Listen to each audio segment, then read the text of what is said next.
Al Jazeera Podcasts. I'm David Enders, and this is The Take. As Israel's war on Gaza continues, we're coming to you on Sundays with a weekly roundup. This week, 88 days into a ceasefire, Israel has killed at least 414 Palestinians in Gaza. Benjamin Netanyahu is expected to meet Donald Trump. Palestinians mourned actor and director Mohammad Bakri. Today is Sunday, December 28. Israel has killed more than 71,266 Palestinians in Gaza since October 7, 2023. On Sunday, Palestinians in Gaza continued to cope with winter weather amidst a shortage of adequate shelter and other supplies. Israel continues to block sufficient aid from reaching the area. At least 15 Palestinians in Gaza have died from hypothermia already this winter. This is Al Jazeera's Ibrahim Khalili in Gaza City.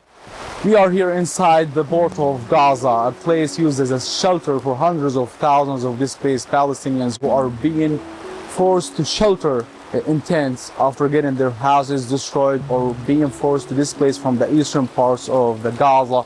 Palestinians, the flooded streets have turned the entire area into muddy waterways, and with each rainstorm in the Gaza Strip, the same miseries repeat.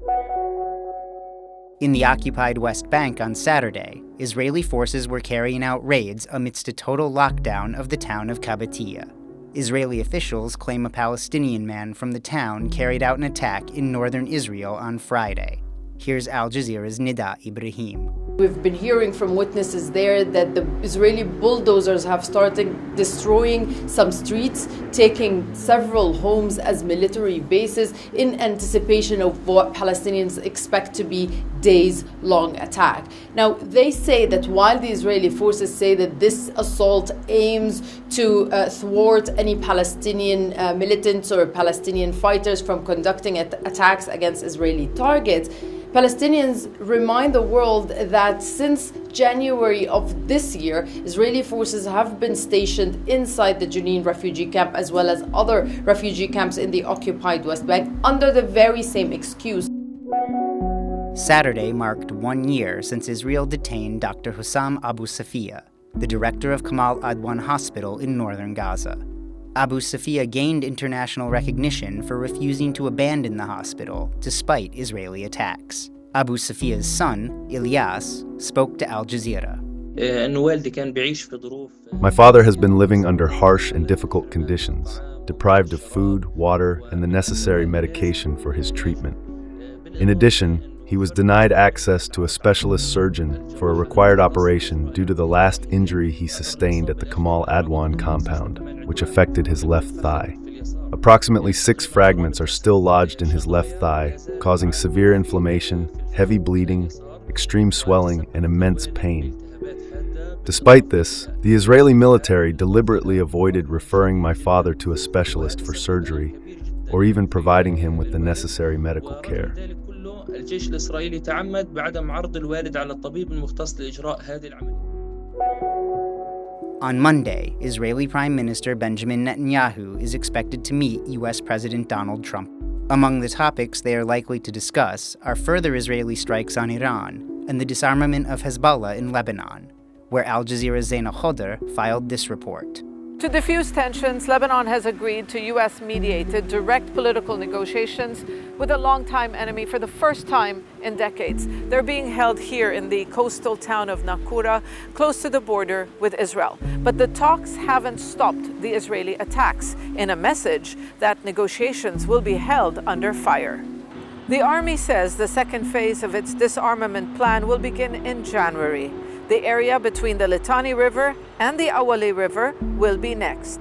Will that be enough to prevent a threatened escalation by Israel, which is demanding the full disarmament of Hezbollah? There are uncertain days ahead. Palestinian actor and director Mohammad Bakri died on Wednesday at the age of 72. He was best known for his documentary Jenin Jenin. Here's Nida Ibrahim again with a look at Bakri's life. Jenin Jenin, documenting the Israeli massacre in the Jenin refugee camp in the occupied West Bank, sparked 2 decades of legal prosecution. Bakri simply held a camera. He listened, he recorded, he highlighted Palestinian testimonies after the days-long Israeli military assault in 2002. A storm followed. Israeli soldiers sued for defamation. Israeli courts banned the film, confiscated copies, and imposed fines. Israel's Supreme Court upheld the ban in 2022. In contrast, his community loved him, appreciated his activism.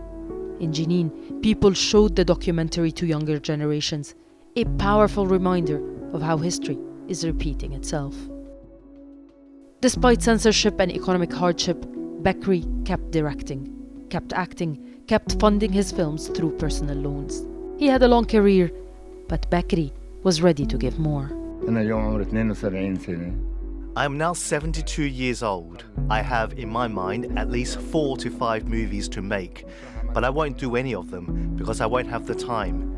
This is what hurts and pains me.